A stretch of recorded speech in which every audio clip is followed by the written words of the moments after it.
Hello, ladies and gentlemen, my name is Putty, and welcome back for another episode of Mid-Atlantic Wrestling. It is Sunday, week 4 of April 2022, and we are here for Americana in Charlotte City Hall. Our main event of the evening is a very personal clash as Fro Sure takes on the prodigy, the prodigal son of Team Progress, the star almost of Team Progress over the last couple of years, Logan Wolfsbane. This is a very personal rivalry. It started in December of 2020 when Fro Sure was challenging Logan Wolfsbane. He was at that time the Mid-Atlantic Wrestling Champion. Logan Wolfsbane defended his title and did so in convincing fashion, locking in his patented Boston Crab, but only locking in a half crab, targeting one of Fro Sure's legs, and an inexperienced and young Logan Wolfsbane didn't know when to release the torque and broke Fro Sure's leg. Won the match, but put Fro Sure on the shelf for 4 months. Fro Sure, we've known, he's been in part of the company now full time for about 3 or 4 years, and his motivation, the reason why he fights, the reason why he wrestles, is to put food on the plates of his wife and kids, to try and put his wife back through college, get her a degree, keep a roof over their head. And he's always looking for that big break because he's living paycheck to paycheck. Well, for a brief time in 2021, Fro Sure wasn't getting any paychecks. He came back to MAW and explained that put hard times on him and his family. That put him in one of the darkest corners of his life, but he swore revenge, and he swore that he's going to fight harder and more desperate than ever before, and he has come back, and he has been one hell of a professional wrestler. He beat George Wolf last year at Where It All Begins Again, and he beat Robin DeLay a couple months ago. There's only one member of Team Progress left, and that his name is Logan Wolfsbane. Tonight, in our main event of the evening, those two clash for the first time since that fateful meeting in December of 2020. Who will come out on top? Will Fro Sure get the revenge he wants? Or will Logan Wolfsbane continue his domination of Mid-Atlantic Wrestling? Also tonight, it has been announced that two men who have had one hell of a start to 2022, Davis Wayne Newton and Kamikaze, are going to go one-on-one in our opening contest to determine the number one contender for the Mid-Atlantic Wrestling Championship. The winner of that match will go on to Old School Rules to take on Ernest fucking Youngman. We are in Charlotte City Hall. Much to talk about, much to get into. Let's get our teeth into Americana. We kick off with an excellent number one contenders match as Davis Wayne Newton and Kamikaze go back and forth. Both men specialize in adrenaline rush professional wrestling. Kamikaze with the Valhalla style, the stuff we have seen from Devil May Care, going back and forth with his reckless abandon attitude. Every risk in the book he can take to get an advantage. It doesn't matter how many concussions or how many broken bones Kamikaze gets in the name of glory. And what could get more glorious than a shot at the Mid-Atlantic Wrestling Championship? So he puts his body on the line tonight, throwing himself at Davis Wayne Newton, the Canadian sensation, who of course we've seen a different edge of this year. Perfect match to test that new edge too, because Davis Wayne Newton, he's a beloved fan favorite for the most part. He works hard, you know, he's had a rough life. He got kicked out of a lot of schools when he was younger. He got kicked out of a lot of wrestling schools, a lot of wrestling companies. He never really found a home, but here in Mid-Atlantic Wrestling he stayed for a very long time, and he seems to be enjoying himself here. But we've seen a different Davis Wayne Newton this year. He's so desperate to fit in, so desperate to find somewhere to call his own, that he seems to be resorting to some unorthodox tactics. Indeed, we saw a lot of cheating. I mean, there's no way to sugarcoat it. A lot of cheating during the Ripcord Invitational in January, and tonight he gets a lot of opportunities to do the same. You know, Kamikaze is a man who's not above taking shortcuts. And indeed, as these two take their adrenaline rush match into the crowd, through the fans and towards that patented production area with Kamikaze's favorite monitor, there is an opportunity for Davis Wayne Newton. The ref can barely see, to take a chair and crack Kamikaze over the head with it, on his way perhaps to becoming the number one contender. But Davis Wayne Newton thinks for a second, and you know, Davis Wayne Newton's been spending a lot of time over the last couple of months with Fro Sure. They were in a tag team match last month, and they've been good friends for a very long time. And indeed, Davis Wayne apparently seems to not be as willing to cut corners as we saw in January, because he thinks for a second and he realizes that he doesn't want to do it, and he drops the chair. So maybe Fro Sure's gotten into his head. Maybe Fro Sure has snapped Davis Wayne Newton back to his senses over the last couple of months. because Davis Wayne Newton refuses to use the chair on Kamikaze, but that gives Kamikaze the opportunity, and he crashes his favourite monitor over the face of Davis Wayne Newton, drawing blood, brutalising the young Canadian. Blood all over the floor from Davis Wayne Newton, and that gives the edge to Kamikaze, who continues to press the advantage, continues to press that high-flying style that has proven to be one of the most dangerous and deadly maneuvers in the business. And the high flyer, the underdog, the man who's had to fight for 2 contracts on this brand. You know, he's had to be on the very edge of professional wrestling on 2 occasions and fight tooth and nail to even earn a contract, has finally got an opportunity, because with a 450 splash, a reverse 450 splash, Kamikaze picks up the win. And Kamikaze, ladies and gentlemen, will face Ernest Youngman next month at Old School Rules for the Mid-Atlantic Wrestling Championship. Davis Wayne Newton, though, back to his roots, back to his all-American ways here in Americana, even though he's Canadian, but whatever, we'll ignore that. Was that hesitation, was that inability to cheat the difference tonight? It sure seems like it, as Kamikaze, the one who cheated, comes out of the arena as the number 1 contender, and Davis Wayne Newton, the man who stuck to his values, is laying in the middle of the ring looking at the lights in a pool of his own blood. Certainly, the decision might not have been the correct one in terms of outcome. That's that. As we move on, ladies and gentlemen, to our second match of the evening, we are actually going to the interview area where Duke Hazard, a particularly grizzled man in a cowboy hat, is being accompanied by 2 rather earnest-looking men, and Duke Hazard gets on the mic. Sweet Tabitha is there, and Duke Hazard says, "Ladies and gentlemen, my name is Duke Hazard, and I am the greatest manager in the history of the Texas Territories, and you are looking at the greatest tag team in the history of the territories, the Southern Territories. Now, I'm told that tonight the Blazing Saddles, the wannabe Cowboys, are gonna get a shot at those Mid-Atlantic Tag Team Championships, even though I know, because I watch the tape, I watch a lot of tape, they've lost their title shots before. Now, if you want real stars, if you want real cowboys, you are looking at the most electrifying, the most sensational, the greatest tag team in the history of the Texas Territories. You're looking at Tennessee Williams. You're looking at Animal Harker. You're looking at the best this business has to offer. They've won championships in every single territory on this country, except here. And so we are here. I have brought them to Mid-Atlantic Wrestling, the promised land, because I know they want titles everywhere. They want titles in the greatest territory on earth, and that is this. You are looking at the Southern Stars. You're looking at the greatest tag team you have ever seen. And they don't have egos. They're not full of themselves. They're willing to work hard. But I gotta tell you, they've won everything that there is to win. So I'd be damn sure to assert that they deserve a tag team championship opportunity. A new tag team debuts in Mid-Atlantic Wrestling tonight. Will they get that tag team opportunity?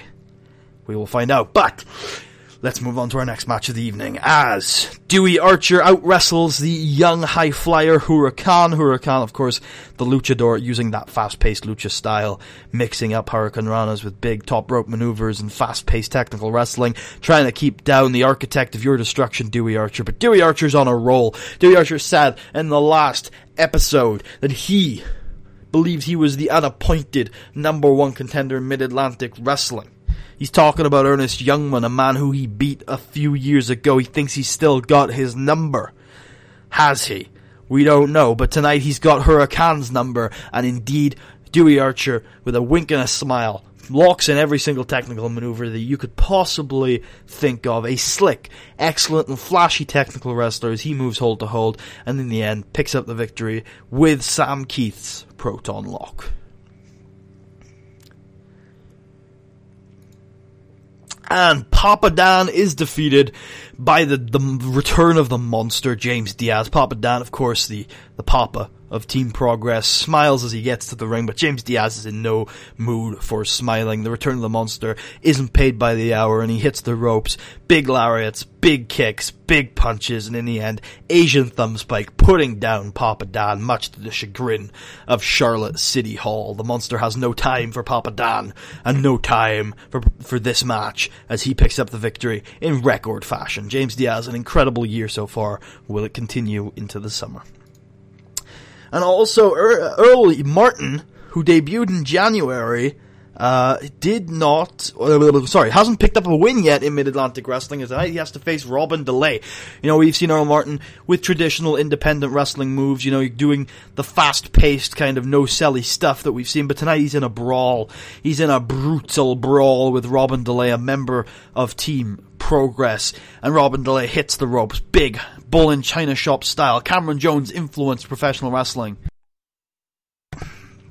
And he tries to pick up the momentum, tries to pick up the advantage over Earl Martin, but Earl Martin is willing to hold in there. Earl Martin is willing to stick in there, and he's able to roll with the punches and throw a few of his own, picking up the victory in 12 minutes and 28 by pinfall with a Tiger Thrust kick. His first victory in Mid-Atlantic Wrestling. Congratulations to Earl Martin. He's on the board, and he heads to the microphone area, picks one up, and gets on the mic and says, "Finally!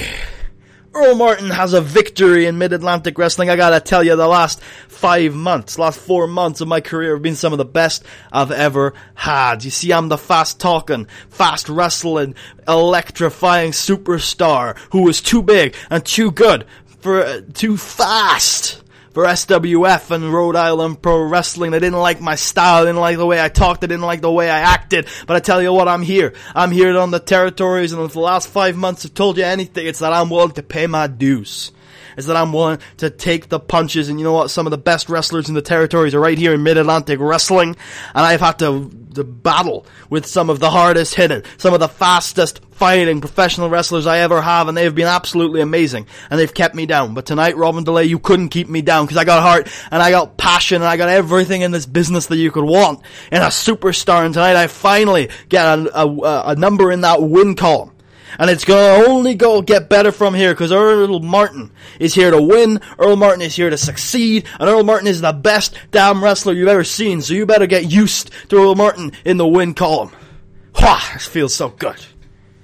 Earl Martin hyped up, excited, fast talking as ever, picking up a victory.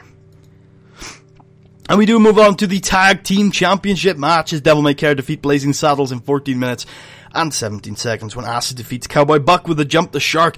Blazing Saddles, such a better tag team than when we saw them last October. They're coming at Devil May Care, trying to isolate off Stuntman, trying to beat down, grind down the little man. You know, both Acid and Stuntman are little guys. You know, they're small. Even though they've got that Valhalla mindset, they've got that Devil May Care attitude, they're still smaller guys. And the Cowboys, Cowboy Buck Winchester and Cowboy Brad Blaze, they've got that brawling style. They got that Texas style. They're willing to win. They could win a bar brawl before they could win a tag team championships, that's for sure, as they try to grind down Stuntman in that corner, trying to isolate him. But you can't isolate Stuntman because he's got too much speed, he's got too much agility, he's got too much passion, really, and he is willing to put his body on the line for glory. And now they are approaching 2 years with the Mid-Atlantic Tag Team titles. They know what glory feels like, and Stuntman gets that hot tag, and Acid, one of the greatest hot tags in the business today. You can't stop him. He's a freight train. He's willing to do some crazy shit as he jumps over the ropes, jumps off the ropes, jumps into the ropes, whatever the fuck he needs to do to put down the Cowboys, and in the end they hit their patented Jump the Shark and make defense number 3 of their Mid-Atlantic Tag Team titles. Can anyone beat Devil May Care? Find out soon, I'm sure. It is now time, ladies and gentlemen, for our main event of the evening. This has been personal. This has been brutal. This has been nasty. And tonight, it all ends. And indeed, these two have a brawl. A beat-up brawl. Fro Sure immediately, we get the Memphis-style hate-filled strikes from Fro Sure as he just comes at Logan Wolfsbane, just brutalizes the the former Mid-Atlantic heavyweight champion, trying to just knock him out, trying to brutalize, bloody, destroy the face, the pretty old face of Logan Wolfsbane, trying to beat the shit out of him. And Logan Wolfsbane's also a powerful physical brawler. We've seen it before. And indeed, Logan hits the ropes, gets that momentum going, is able to roll with Fro's punches and throw a few of his own, because Logan Wolfsbane is physically a freak of nature. You know, we've talked about Team Progress. They're genetically just incredible. Their legacies, their fathers, their uncles, their grandfathers were professional wrestlers, and, you know, often looked pretty good themselves. A lot of professional wrestlers have pretty good bodies, and so they've got that genetic ability to just look incredible. And the thing about Team Progress is that they don't coast on that. They don't coast on that genetic superiority. They work damn hard. Logan Wolfsbane is in the gym 6-7 days a week. He takes his supplements, and he looks like it. He is incredibly powerful. He is pound for pound one of the strongest wrestlers in the business today. And Fro Sure throwing those punches, you know, we've talked about this in MAW before. No matter how big you are, no matter how strong you are, your jaw can break just as good as anybody else's. That's for sure. And that's what Fro's relying on. And Fro is one of the greatest strikers in the business today. Shows that fast-paced, electrifying Californian style that we've seen from him. But tonight he's different. He's not showing that Californian style. He's just hate-filled. He's throwing these reckless, vicious punches, just trying to hurt Logan Wolfsbane. And, you know, at the end of the day, even if you're trying to hurt someone, perhaps if you're not being as precise, perhaps if you're not as good as you usually are, maybe you're not going to be as successful at it. And that's what happens tonight, because Fro's just kind of haphazardly throwing fists at Logan Wolfsbane. And it's just not working, because Logan's got the wrestling ability to dodge, to block. Perhaps those punches aren't landing where they're supposed to. Maybe he gets hit in the chest, the nose. I mean, noses are pretty fragile, to be fair, but, you know, Fro's not throwing them with any sort of precision that we usually see from him. And Logan Wolfsbane, he's all about precision. Kicks to the throat of Fro Sure, winding him. Big drop kick to the rib cage, just trying to slow Fro down, you know, trying to make his stamina worth less, make him less able to continue, able to carry on wrestling.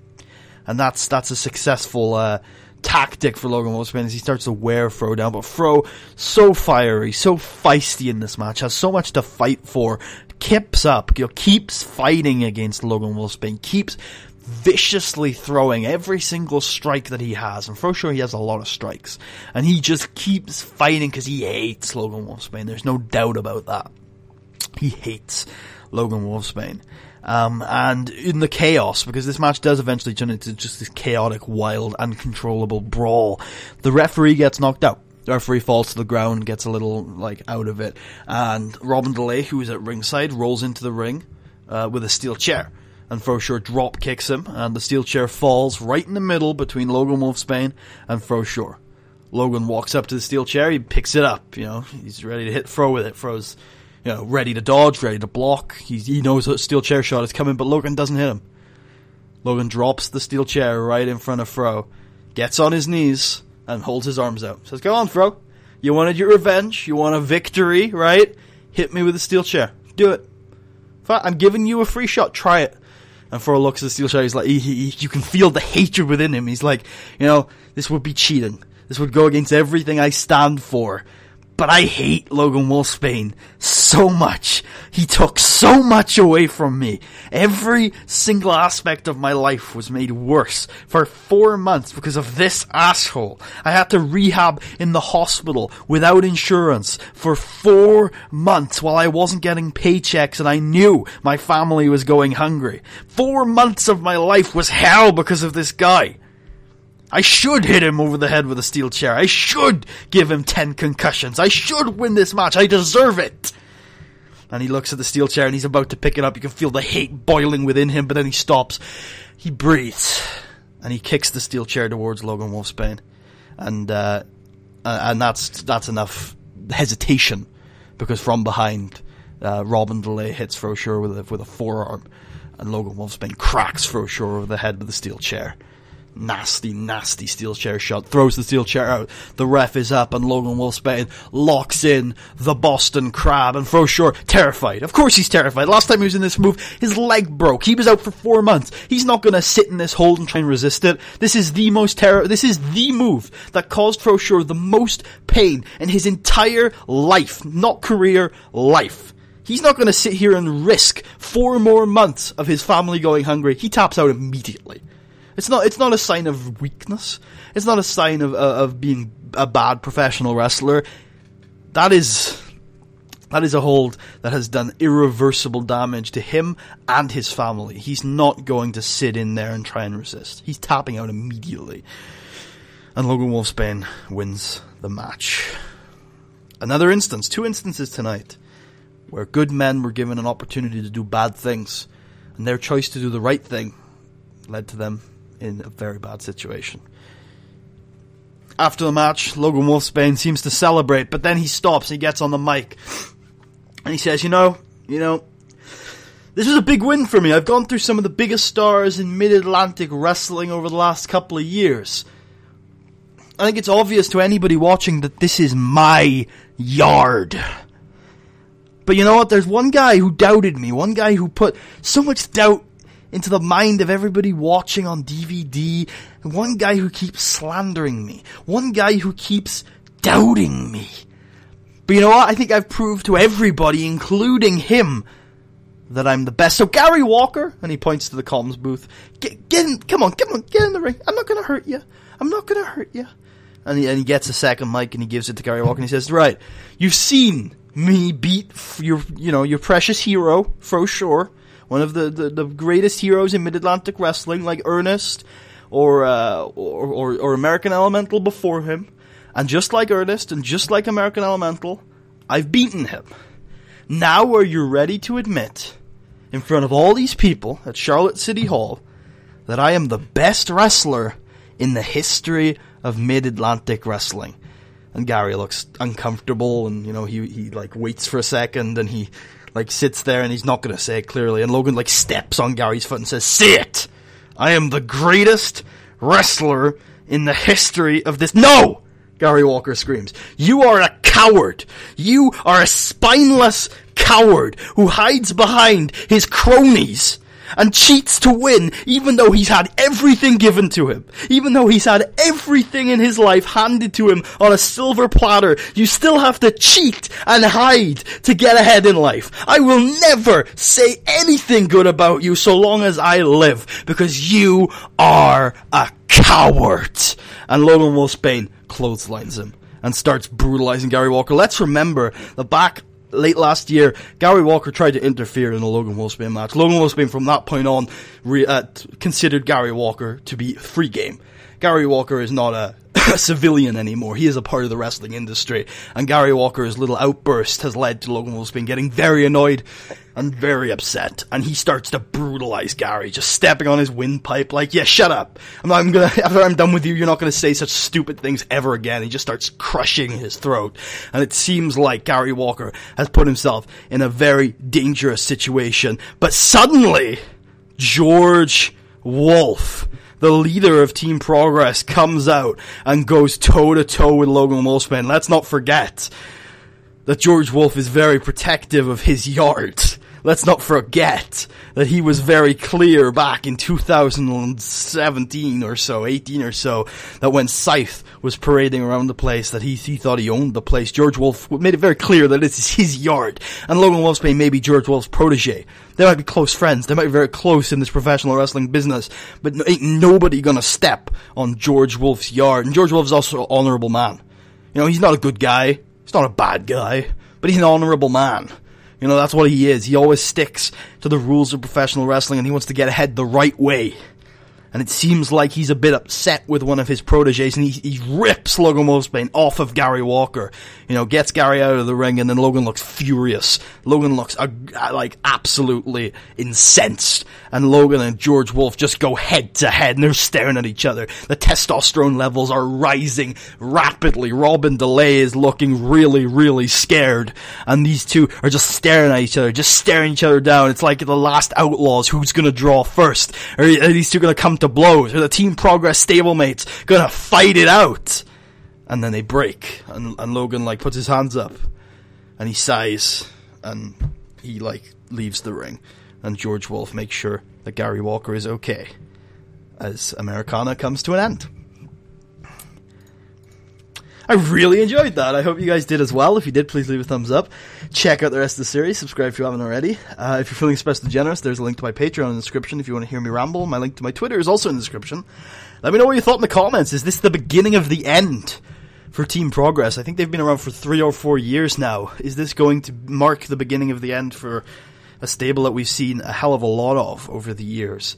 Or is this going to be a growing pain for them? Because, of course, George Wolf started this project to teach people the right way in professional wrestling. He thought he'd made a lot of mistakes, and this was a way to give back, because he wasn't too sure he was the guy to be the MAW champion. And indeed, he hasn't been the MAW champion now. But it was a way for him to give back. And indeed, he brought up Logan and Robin, who were very, very hot prospects in this business, and he tried to evolve them. He tried to make them better. And Robin's mostly done what George has said, but he's not been successful. Whereas Logan has kind of become his own guy. He's kind of had his own agenda. And indeed, Logan has been a year-long Mid-Atlantic Wrestling champion. He's been incredibly successful. He's never been the World Heavyweight champion like George has. So an argument whether Logan is more successful than George is tenuous at best. But he's been successful in his own right, for sure. And tonight, he's definitely stepped over the boundary. George didn't appreciate the cheating. We saw that. George definitely doesn't appreciate this attack on an announcer. There's friction. There's tension. How will it be resolved? I do know, but I'm not going to tell you. Let me know what you think in the comments. I hope you guys enjoyed. I will see you guys next time for Old School Rules. It's Ernest Youngman versus Kamikaze in our main event of the evening. Much more as the card fills out. Indeed, as we march on towards the summer of progress. Or maybe not. I hope you guys enjoyed. I'll see you guys next time.